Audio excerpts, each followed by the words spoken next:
All righty, it's 8 o'clock. Good morning. I think I see most of us on, so I'll officially call us to order. I believe we're streaming, right, Maria? Yes, looks like we're good on TV. Okay, excellent. And for those folks that are following along at home, this is Sean Askham from the Board of Selectmen. Again, I'll call this meeting to order, and if I could have everybody join me in the Pledge of Allegiance. I pledge allegiance to the flag of the United States of America and to the republic for which it stands, one nation, under God, liberty and justice for all. All right, everyone. We'll do roll call real quick. Do we have Melissa Appleby on the line, I see? Yep, I'm here. And whoever is not on mute, if you could be on mute in the background until it's your turn, that'd be great. Chief Baldus? I'm here. Good morning. Hey, good morning, Chief. Mike Berry? Michael Berry's on. Hey, Michael. Chief Bolter? Good morning. I'm here. Thank you. Morning, Chief. Town Manager Maria Capriola. Good morning, Maria. Good morning. Kristen Formanek? Present. Hey, good morning, Kristen. Jennifer Katanis? Hopefully poor Jennifer is getting some sleep. Kevin Kowalski? I'm here. Hey, good morning, Kevin. Morning. Mark Kritz? Here. Hey, good morning, Mark. Mike Long sent a note. He will not be joining us this morning. Melissa Marquis? Hi, good morning. Hey, good morning, Melissa. Mark Massaro? Good morning. Sarah Nielsen? Present by phone. Hey, good morning, Sarah. Chris Peterson? All right. I see Mr. Roy, Tom Roy. Good morning. Good morning. Nancy Sheets? Good morning, I'm here. Hey, good morning, Nancy. Karen Stewart? Good morning, I'm here. Morning, Karen. Neil Sullivan? Yeah, good morning, everyone. Morning, Neil. And I see Gary Wilcox's iPad, so I assume that's connected to Gary. It is. Good morning, everyone. Hey, good morning, Gary. Did I forget anyone? Is anyone else on the line? Jennifer Katanis is here. Oh, good morning, Jennifer. Sorry, I must have called you before. Chris Peterson present. Oh, there's Chris. Excellent. All right, we got a full house. All right, Maria, do we have any public audience? I did not receive any comment myself. We do not have any public audience this morning. All right, thank you. Karen, thank you for hanging in there with us.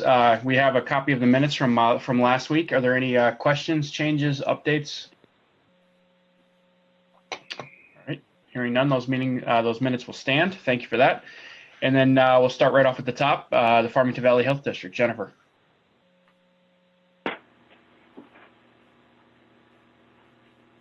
Oh, sorry, I was on mute. That's okay.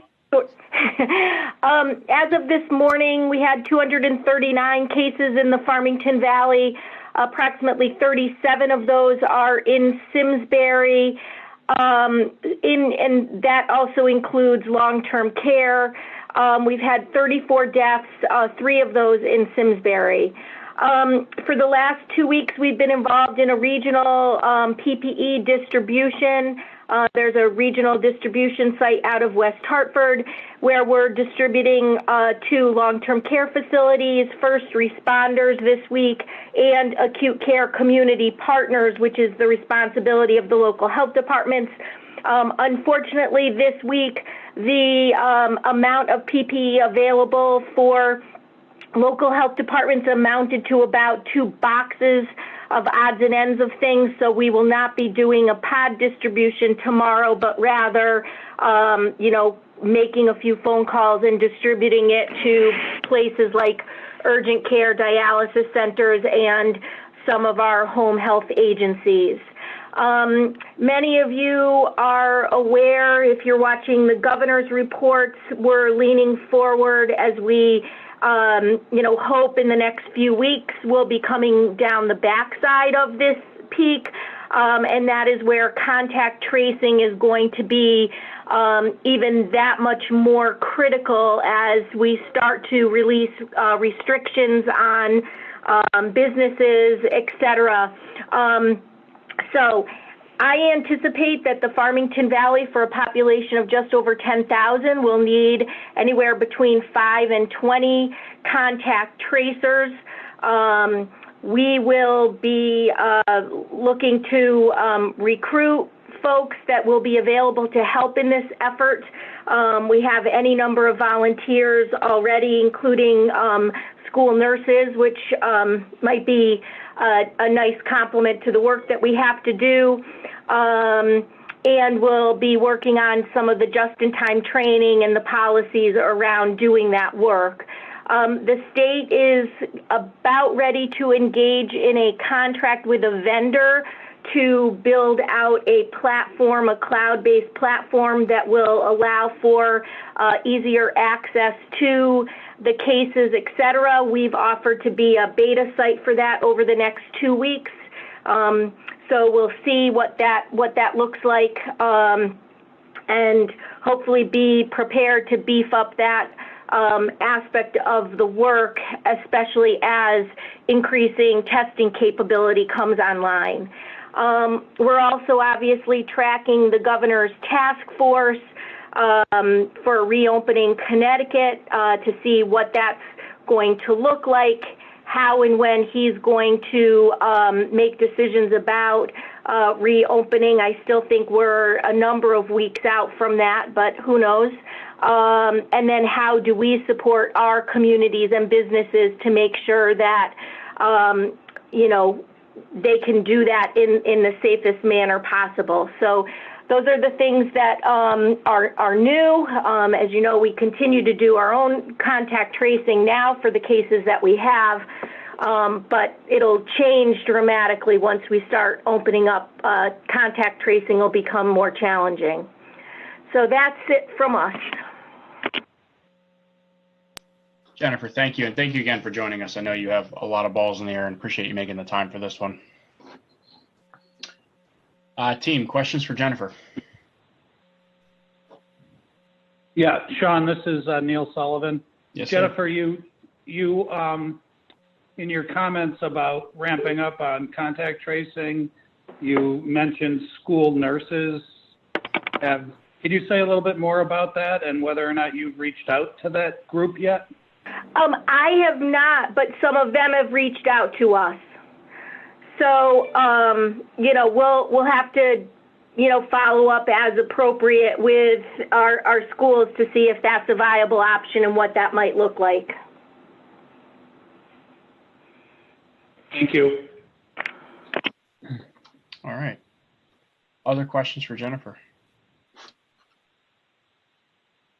All right. Maria, from the town side. Great. Good morning. Thank you. Is the mute working? Oh, there we go. Okay. Sorry about that. Good morning. So our buildings do remain closed to the public at this time. In regards to staffing, we are continuing to operate for the most part in the same manner that we reported last week. Most of our employees who are able to work remotely are doing so for the bulk of their work hours. We do still have small teams of people rotating through our buildings generally on a daily basis, typically one person per department daily, just to check on things and take care of those tasks that require physical presence in the office. And one of the things that I've just been really impressed with our staff as this crisis continues on is they really keep finding creative solutions in order to take care of our service delivery. So some folks may have seen that our library has been developing and implementing virtual programming. The children's library staff has already been doing that now for a few weeks, and we're moving into that space with our adult and teen services. Another really neat service we've been piloting, and we hope to launch this more publicly and officially very soon, but our planning department needed to suspend suspend building inspections when we would have to go into the interior of a building unless it was an emergency, such as a concern over life safety. And we've been piloting residential building inspections using the Zoom feature. And so far we've had a lot of success with that. So we're hoping to fully roll that out in the near future. I think that'll really help out our homeowners and it will also help our building staff with keeping up with inspections, so we don't end up with a terrible backlog once we're able to get back to work. Another really neat creative solution, and I'll let Kristen speak to this more if she'd like to. I know the Senior Center was looking at doing virtual fitness classes and some other things to keep their seniors engaged. One trend that we are seeing is that we have certain areas due to the virus that are seeing some interesting upticks in workload. So for example, our town clerk's office has seen an uptick in the land record filings and recordings. And we have a lot of people right now because interest rates have fallen so low. We have a lot of folks in the community who are refinancing. And the land record process is something, unfortunately, that does need to be done in person at Town Hall. So that's an area where we're seeing increased workload. Code enforcement cases, that's another area where I think with folks being home and they're noticing more and seeing more, our planning staff are receiving a number of complaints and concerns related to code enforcement. And I know another area of an uptick where we've had is that we do have more folks reaching out to social services for assistance. Again, I'll let Kristen cover that more during her portion of the meeting. We have implemented the new rules for employees regarding face coverings while at work. We did receive some updated information on that yesterday and have implemented that. We've been very fortunate. We have a lot of folks in the community who have been sewing face masks and donating them to social services. So our social services staff has been able to provide face coverings to our employees as well as community members. Our parks and golf crews are continuing to operate at full strength. They are just doing a phenomenal job of keeping the parks maintained and safe. We're getting pretty heavy usage there. They're making sure, again, they're monitoring the parks to make sure that we don't have unsafe conditions and situations. And Public Works and Police, I will let Tom Roy and the Chief speak to their portion of the agenda. The transfer station does remain closed at this time. Our transfer station operator is evaluating the situation weekly and conferring with myself and Tom Roy on that. Our playground, skate park, basketball courts, tennis courts, and paddle tennis courts also remain closed at this time. And our meetings will remain closed to the public through at least May 20th. That was pursuant to an updated executive order from the governor. Most of our public meetings were utilizing video Zoom at this point. We did have a Board of Finance public hearing on the budget earlier this week, and I think that was incredibly successful for a virtual public hearing. And we actually had the greatest participation of any budget public hearing since I've been here. So that was really, really terrific to see. We had a lot of folks submit comments in writing. And just a reminder for folks how they can stay informed, we recently put together a flyer that we pushed out through social media that has various town departments, Facebook accounts, Twitter accounts, website links, etc., to help people stay informed, and would encourage people to check that out. Thank you. All right, Maria, I appreciate that. Folks, any questions for the town manager? All right, Kevin and Mike, emergency management. You guys have certainly been busy on top of busy here. Go ahead, Mike. Okay, good morning, everyone. Going on top of what Jennifer said, yesterday we participated in the Region 3 point of distribution. I was the operations section chief along with the incident management team and working with the Department of Public Health and the National Guard. Unfortunately, we only had one tractor trailer back up again for supplies. So the supplies were very meager, getting out to over 120 facilities.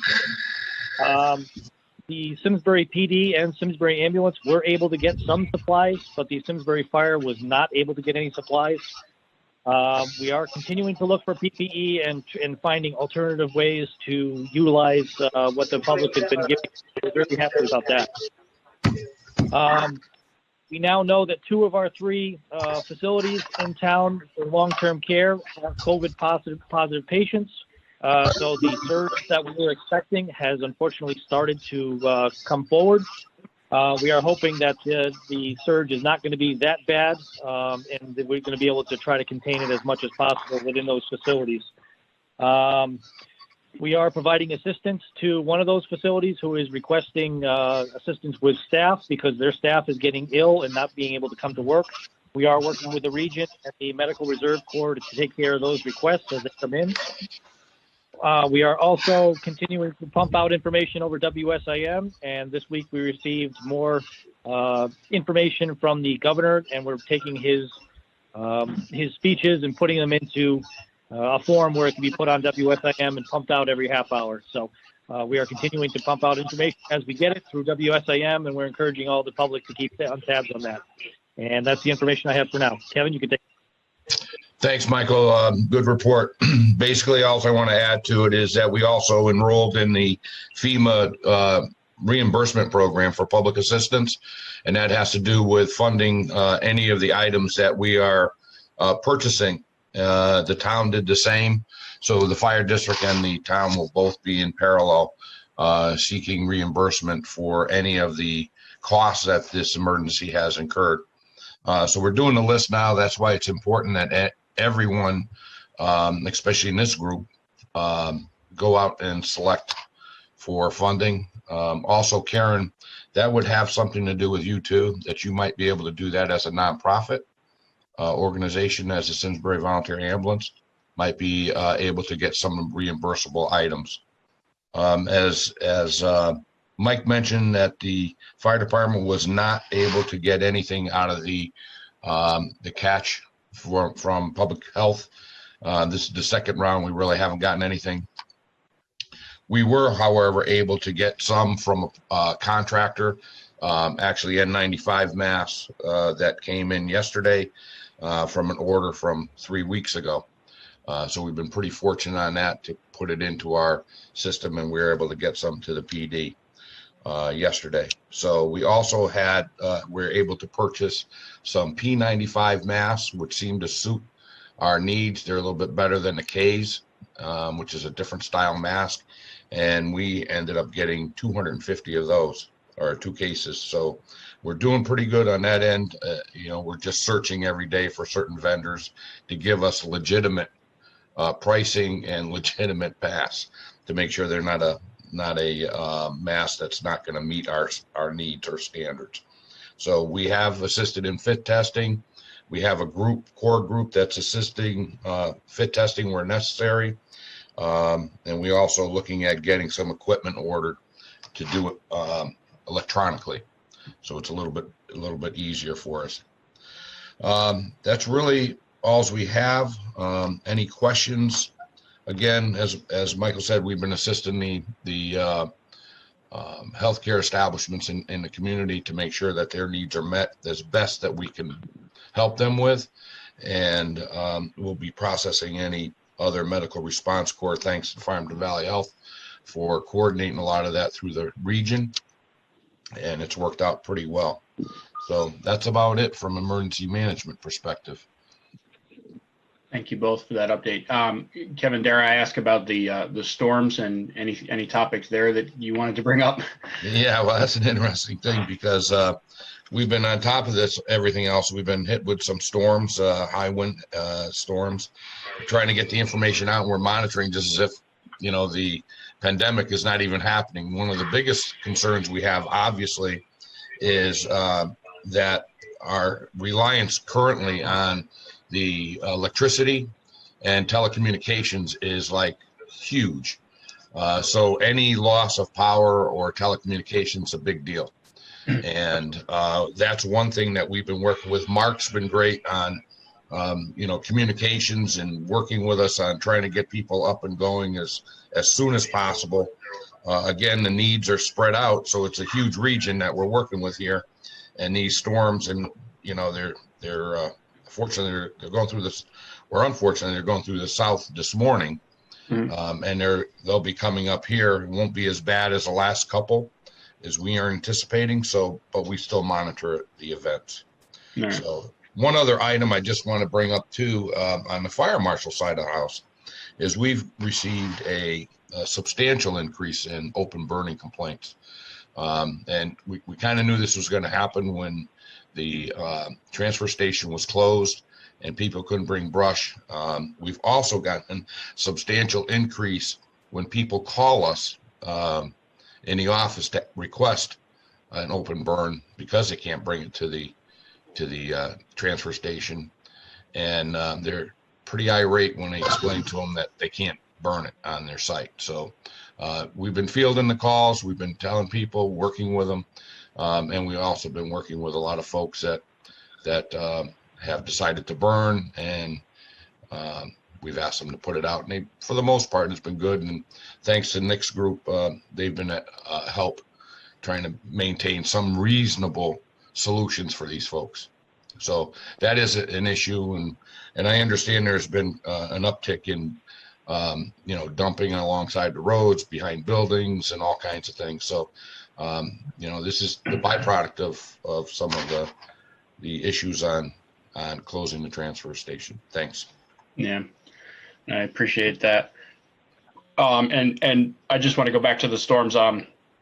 We were personally affected down here off of David Drive, and Mark, I gotta commend you guys on Eversource for the communication on the residential side. I thought was really solid. I got a number of text messages that were very timely, being one of the individuals that was affected with good information. So I appreciated that level of communication and transparency on the impacted side. So thank you for the comments. We really appreciate it. We've upped our game and trying to keep our customers aware of what's happening, giving you time frames when possible, and then tools, especially our online app where you can report from your phone or what have you, your tablet. When you lose power, you more than likely still have your phone or iPad available to you, so you can get to us or get information from us remotely. So there's a lot of things out there. We're working, in keeping our staff safe as well. So responding to these is a little different than we normally have. But so far, we're maintaining a decent response time, and working with Kevin and Chief Baldus when things do come up is just trying to keep everybody up to date as to the progress. I appreciate that. And obviously everyone else involved, Tom Roy, Chief Baldus, Chief Bolter, everyone, again, the event that happened down here off of Bushy Hill happened, and everybody responded just as they always do, which is I think very comforting for those of us that are trapped in our houses and already at increased stress levels. And then the power goes out, and that's just one more thing. But again, to have all of your teams respond in such a professional and expeditious way is really appreciated, especially again by those of us at home. And I do appreciate the half day off from work as well, Mark. It was a full day for the rest of us, though. But I appreciate you guys putting in the OT to get us back online. But I'll pass it along. Thank you. A stressful situation that I think was handled really well by all. So appreciate that. All right, Chief Bolter, please.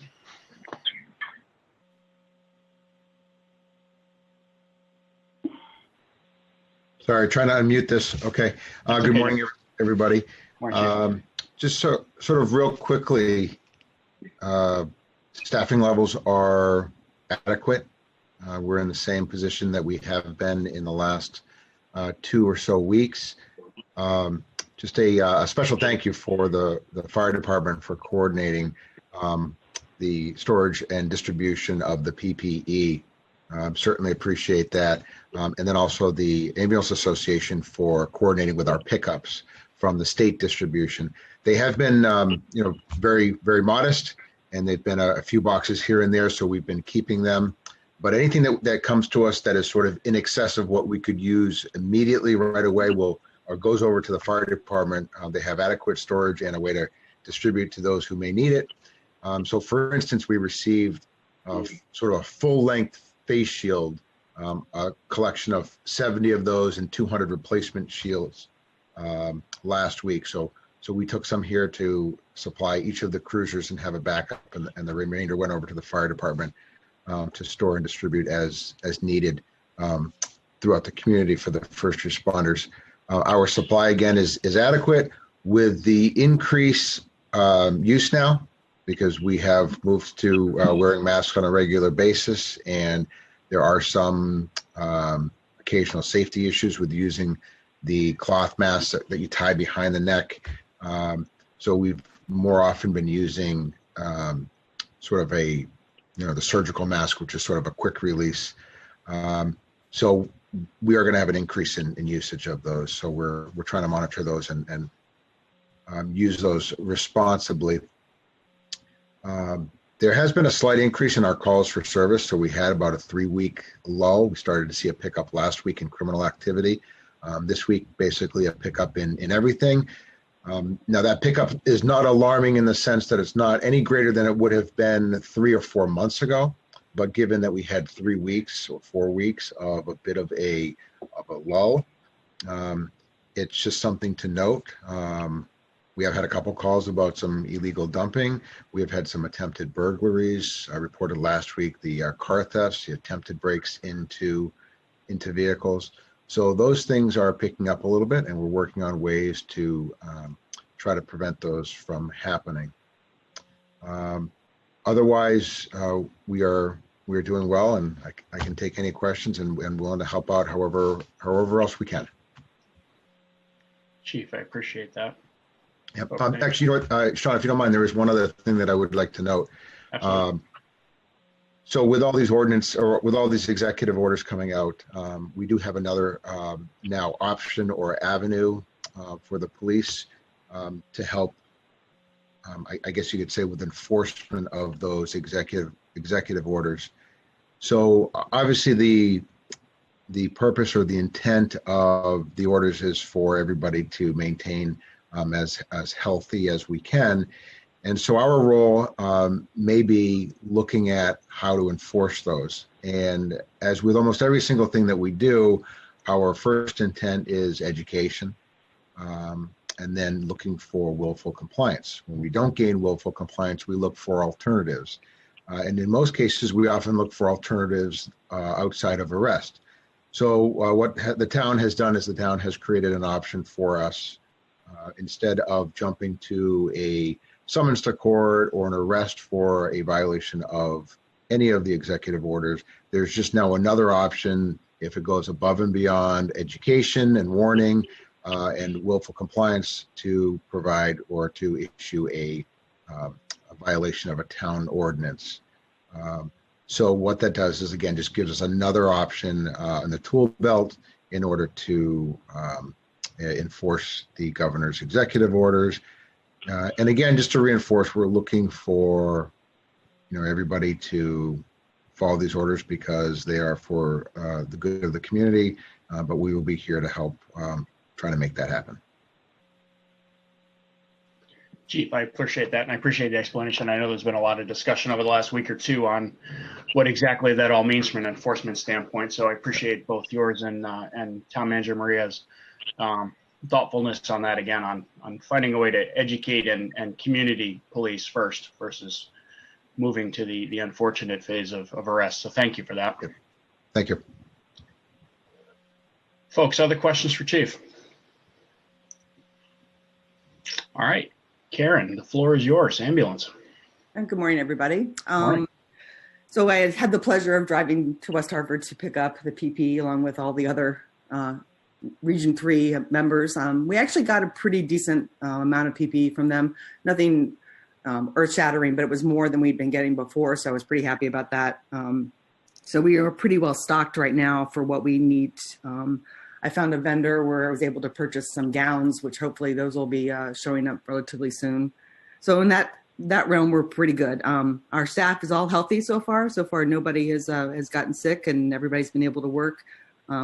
A little bit tenuous because we do have per diem paramedics that work for other services, and sometimes those services are not allowing them to work their part-time jobs.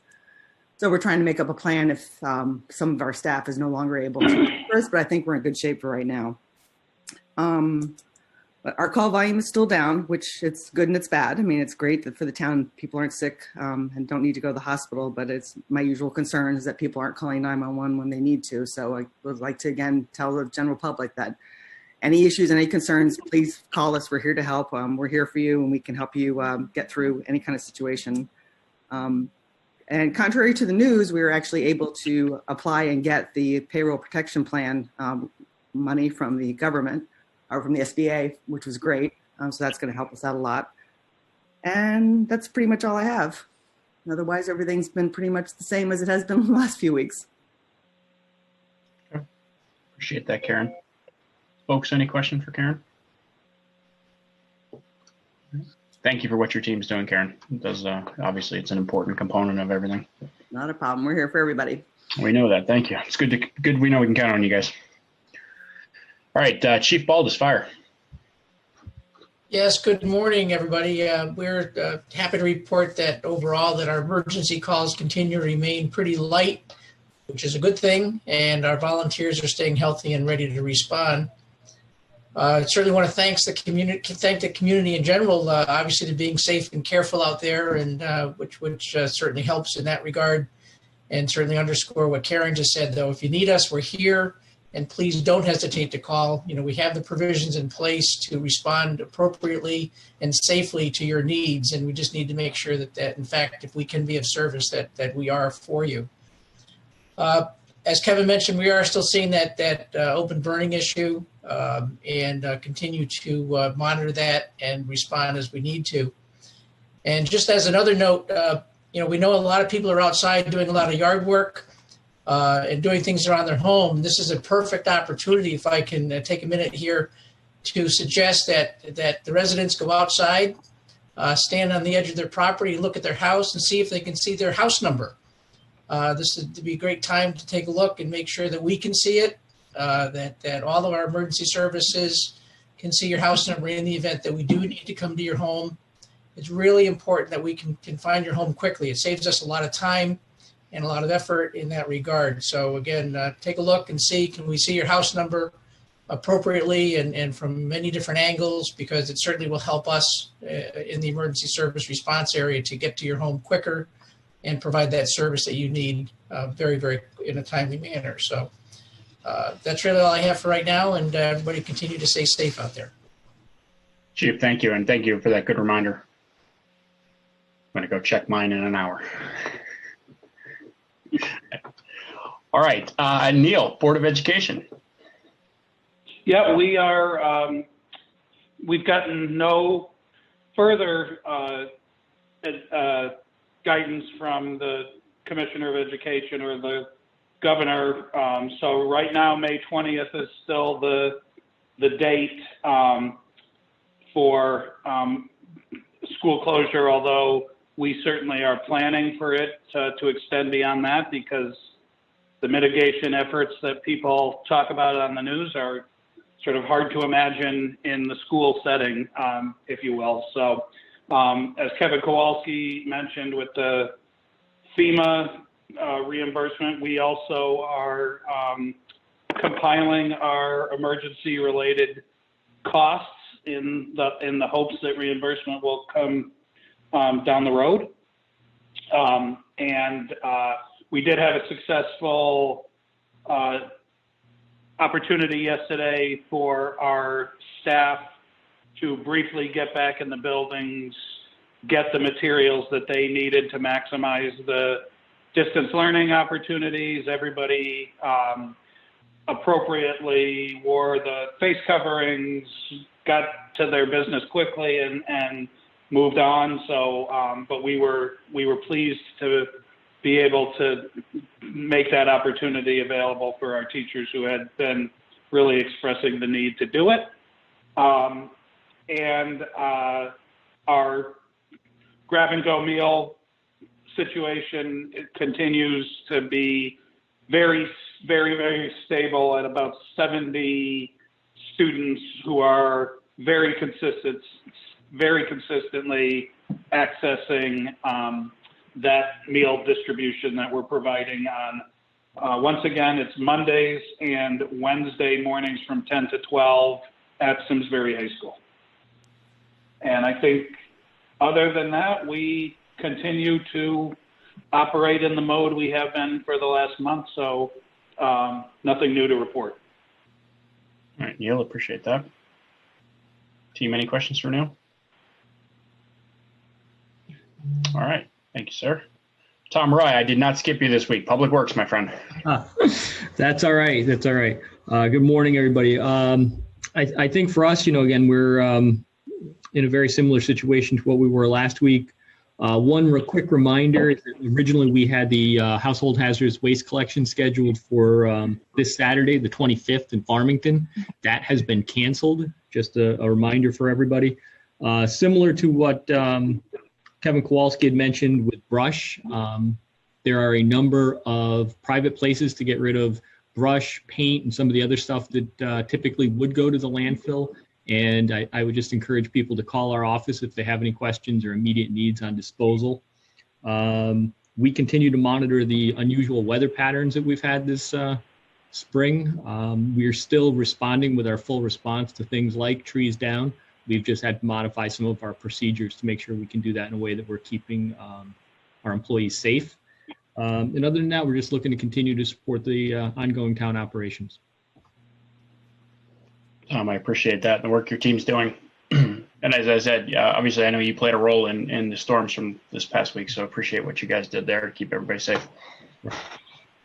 Hey, Tom, Sean, a Yes, quick sir. question. Of course. Just as a follow-up on that, Tom, is there any way you can publish the locations of the brush reception sites or the paint or anything like that? Can you publish it on the town website or give it to us? We'll put it on a radio station, however we can get that information out.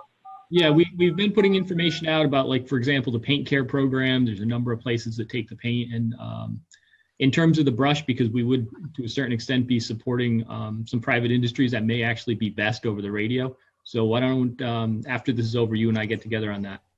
Yeah, that'd be great. I mean, just so we can get that information out. People just, they don't know. So. Yeah, exactly right. All right.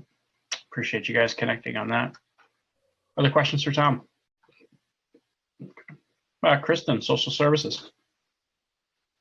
Hi, good morning. As Maria said, we continue to work hard and report daily to support the community and continuing to try to be creative to meet folks' needs. We do have some live exercise classes for the seniors. Our Silver Sneakers has exercise classes that you can participate in over the internet. We also just received back our latest publication of our newsletter. We're going to be collating that on Monday, and we're going to be looking to get that out into the community. We are continuing, as Maria mentioned, to see an increased need in people really looking for help, especially with food right now. We do distribute food daily to folks that are calling asking for it. We don't have a large supply of food. We've been distributing more on the gift card side of things. We are hoping to be able to do another large distribution next week. We're taking stock of what we have to see if we can make that work again. And if we don't have enough food to distribute, then we're going to focus on giving out gift cards to people so that they can get to the store themselves. We are also just now getting into contact with our ALICE families. ALICE is an acronym from United Way for Asset Limited Income Constrained Employed. So those are our lower income families that are impacted by this crisis. We have some funding that's going to be released to them from the United Way. So we're grateful for that. And our community has been fantastic with the donations. We've received a large outpouring of monetary donations and gift cards, which is helping us to be able to, in turn, give food gift cards back to our clients. So we really appreciate that. We've also had some donors that have paid particular attention to our babies in the community, and we've had some pretty good donations of diapers. So that's been really helpful. We're continuing to offer our hot lunch on Wednesdays to our seniors, and we have between 30 and 40 each week of a pretty faithful crowd that comes to pick up lunch. And we are still continuing the coordination of the hand-sewn masks. We've been getting donations back every week. Last week we got over 100 sewn masks back, and we've been putting those back out into the community. Every day we've had calls for masks, and we've also been making sure that we've gotten them to our staff as well.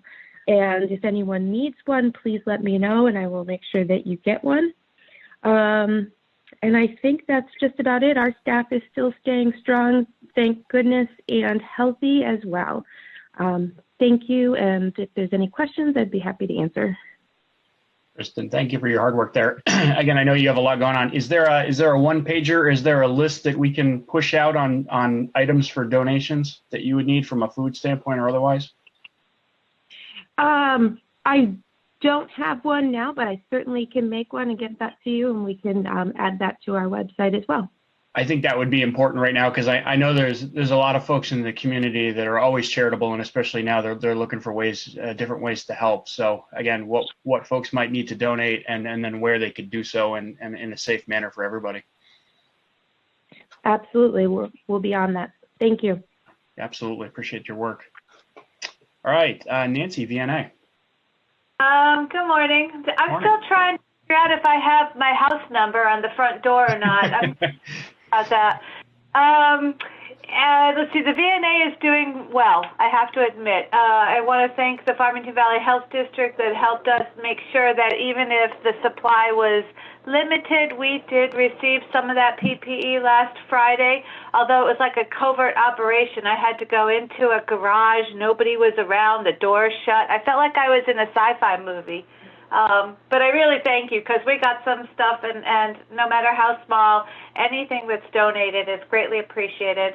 We are always looking for more PPE, but right now I'm happy to say that we have an adequate supply for what we need to do. We are taking care of COVID positive patients in the community in their homes, and it's all going well. These are primarily patients that are stepping down from inpatient settings. And we do have a couple that we are going into a facility to take care of. Our struggle on and off is that facilities, based on what the governor says, on one day they let us in the door and another day they do not, even though we're mandated to come in and take care of those patients. At this point, the outpouring from the community, like all of you have probably experienced, is just overwhelming in terms of the donations that we've received. I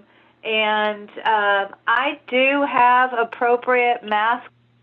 So especially for first responders or fire or police, if you guys get to a point where you don't have what you need, please let me know, because I would share with you some of the stuff that we have. It's important, depending on where you're going, that you have the right stuff. Other than that, we're just beginning to gear up already. Our heads are beginning to get into the world of, okay, now what comes next? What comes next clearly is going to be planning that in a different way for the flu season this fall. We already vaccinate a number of the businesses, and we do a number of public vaccination clinics from the end of September through the very beginning of December, and I'm already anticipating that might finally be double of what it has been in the past.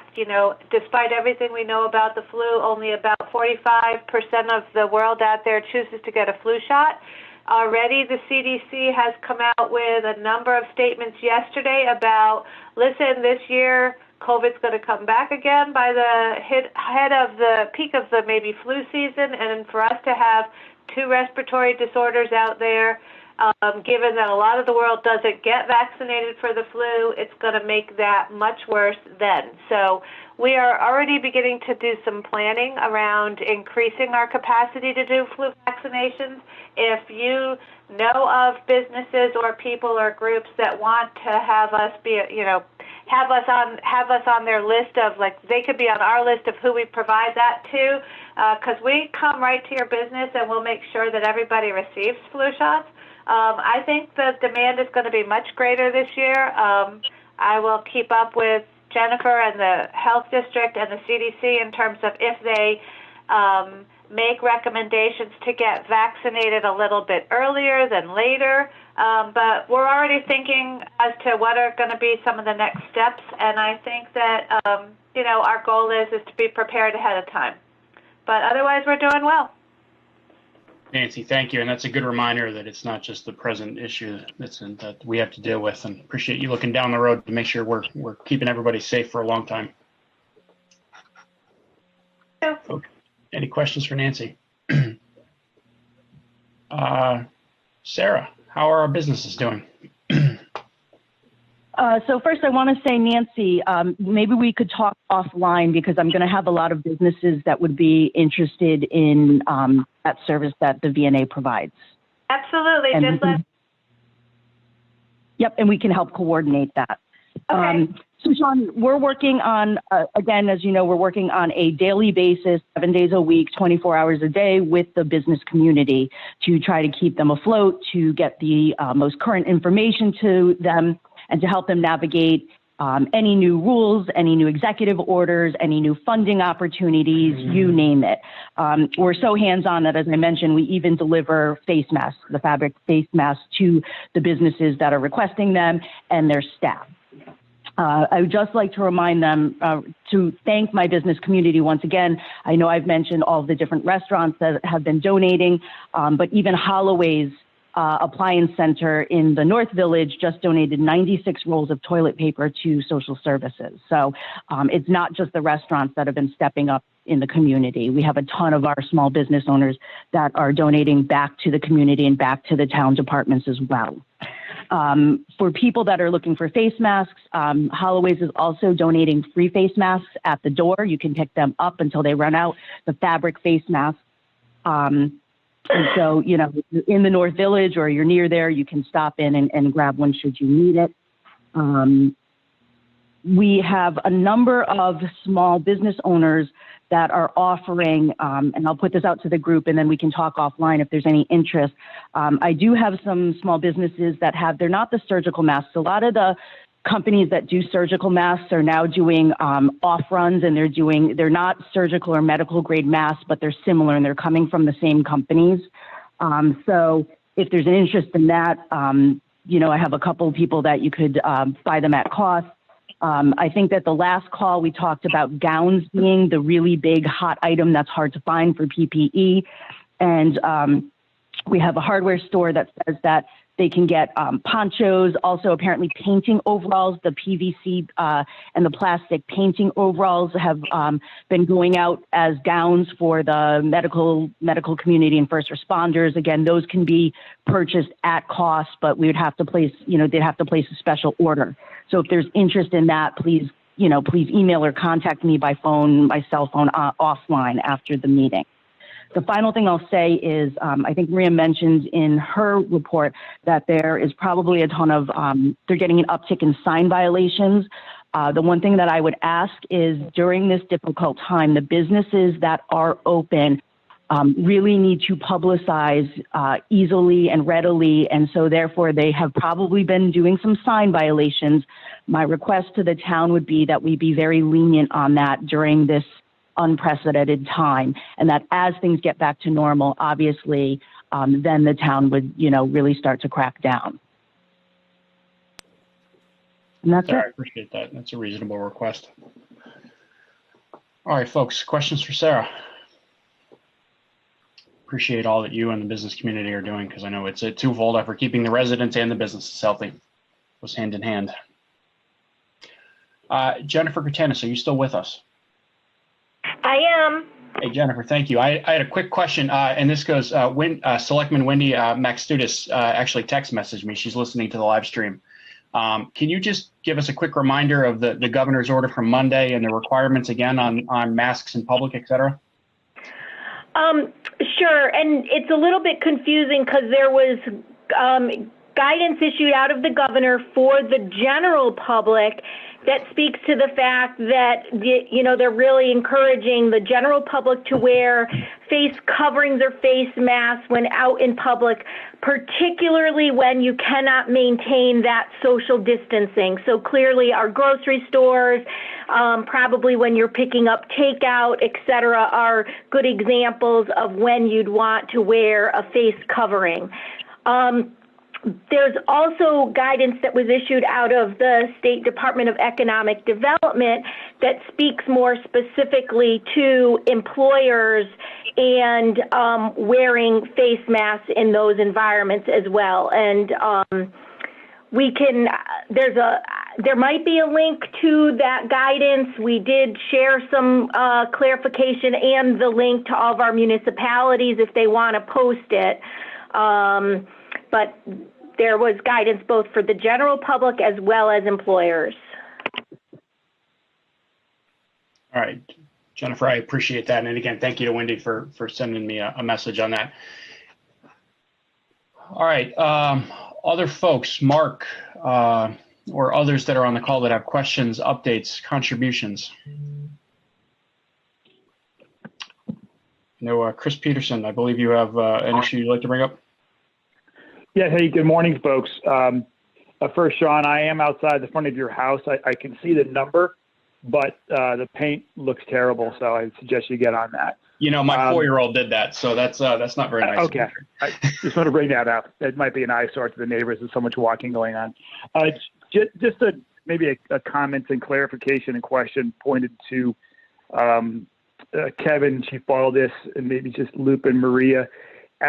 If and when we come out of this, and hopefully we're coming out sooner rather than later, but when it does and it all shakes out and we do the post-mortem and we think about preparedness for the future, quite certain that the PPE issue will come up again, and we'll be thinking about buying and I don't like to use the word stockpiling, but buying and appropriately building our stores up to potentially address the future. So just Kevin, if you're still on, it seems to be you're the closest to often what is coming out of on the federal side for relief, assistance, reimbursement, but keep an eye towards what may be buying programs for the future that the town can take advantage of to bring its stores up to what would be the future expected levels, both for your folks, but across the various organizations in town. And if those programs are reimbursements, if they're gratis, or they're leveraging in whichever way. So keep us posted, because at this town level, we're going to have to clearly budget for this new cost. And Chief Baldus as well, if certainly the fire district has funds that are a bit different than the town's funds. And if you can help us with your funding sources to purchase and buy, and then spread those across the other town agencies, whether it's the police, whether it's the ambulance or the school district, that would be helpful, because again, this is going to be a whole new additional line item to the budget that certainly, as we're in the middle of the budget season right now and thinking about conserving taxpayers' money, how can we lever all of our aligned organizations going forward as we prepare for the next big, unfortunately, event. So thanks, guys. Yeah, I can answer that a little bit. I think, Sean, if you want. Of course, please, Kevin. Chris has very good points, and I just want to enforce a couple points on that, and that is we have been spending the funds that the district has provided in the emergency management line item for N95s, all the ones that we're issuing out now. Like I said before, we're not getting anything from the state or the federal government for this right now. I'm sure in the future we'll probably be getting thousands, but we're not waiting for it, and we're not waiting for the state to come in and get us the product. We are anticipating that there may be resurgence in the fall. Hopefully not, but if we are, we want to be prepared for that through personal protective equipment, and we'll be stocking a lot of that product still. I know that I think we talked about this over a month ago, and we said we're going to try to buy it anywhere we can and get it in. And I says the worst case scenario here is that the chief and I will be standing out in the apparatus bay saying, all right, what are we going to do with the 10,000 pieces that we got sitting here now in the summer? But, I say that tongue in cheek, but quite frankly, that's what we need to do. We need to stockpile our own product and to keep it rotated through. So the mechanism is important too, that we rotate it, and maybe we set up an arrangement with local businesses or industries that use the product, and we can rotate it so that we don't end up with product that we're trying to sew elastic bands on, 10 years later because they're 15 years out of date. So that's certainly something that we're working with now. And as we are the local depot for the town, we're handing these products out where people need them as far as the town agencies go. So it's available here, and the funds are here. We increased this past budget workshops that's going to the community, while the tax rate is going to be going down for the district. We did do a small incremental increase to the emergency management fund and also our medical line item for the fire department, so that we can fund some of these things, not by a lot, but within the guidelines of what we were required to do on the budget. I don't know if you want to add anything to that, Jim. No, Kevin, I think you said it well. We're certainly going to be there for everybody, and I think you're right. If we could do this collaboratively, emergency management is set up exactly for this purpose, and so coordinated through that office, I think we can all certainly make sure that we're in good shape to do that. Thanks, Kevin. I appreciate that. And Chris, it's a great point. And Kevin and Chief Baldwin, so I appreciate you guys obviously being prepared for that. One of the phenomenal things about our town, not only is this group and how safe and well you keep our residents, but also we're very strong financially. So with 16% reserves in the bank, while we don't intend to use them, they're there just for that, for reserves. So in the event that we do need to ask for transfers or additional spending, we are certainly capitalized to do so. And I'm sure that both the Board of Selectmen and Board of Finance would support those measures to keep residents safe if it came to that.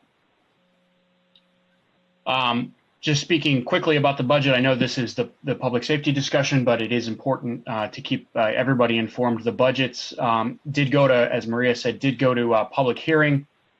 There is going to be one more public hearing. At this point, there's potentially a referendum, although given everything that's going on, we don't seem to think that that's likely. As we updated this group and others on, the Board of Selectmen through executive order from the governor's executive order has empowered the Board of Finance to adopt the budget and set the mill rate without a referendum if need be. So there will be a 2021 budget. We have a mechanism in place. We are in good shape. So again, everything is taken care of on the financial side of the house. The Board of Finance, Board of Selectmen, and Board of Education have done a thoughtful job, I think, of adjusting to the current landscape and making sure that we're taking the situation into account. As Maria noted, there is a slight tax decrease that's been proposed. It's potentially $50 per household on average. And while that's potentially a small number, it is meaningful in that we are really trying to keep costs down as much as we can and not pass that on to the taxpayers. There are negotiated salaries and other programs that we have to honor and we will honor for our town staff. But we have kept other spending to a minimum. It should also be noted there's additional questions out there that folks think that because the town offices are closed or that the schools are closed, that there is substantial savings out there, and that is simply not true.